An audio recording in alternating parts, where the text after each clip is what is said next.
Hello, hello mga kachinita.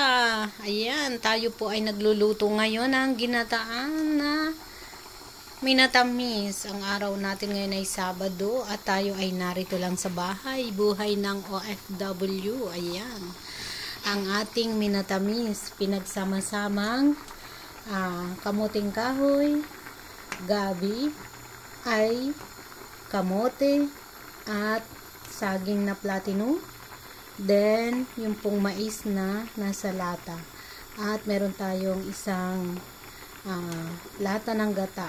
Hindi na po natin pinakadamihan yung gata, at request po yan ng aking mister na magawa naman tayo ng merienda ngayon, at bagay na bagay po yan sa malamig na panahon. Dito po ay malamig, kaya yan, pakuluan lang natin kasi nilagay natin yung gata. So yan ang ginataan na sari-sari. Yan, maya-maya lang luto na siya, at titikman na natin kung mayroon siyang lasang matamis or dadagdagan konting asin, lagyan din natin. Pero nilagyan ko na siya nung pakuluin ko muna yung unang gata niya. So, yan mga kaibigan. Ito ang buhay ng OFW. Pag walang trabaho, nandito lang tayo sa bahay.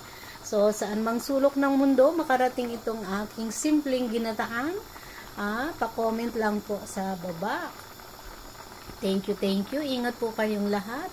At ito ang inyong Chinitang Pinoy Vlog na baguhan po dito sa mundo ni YT.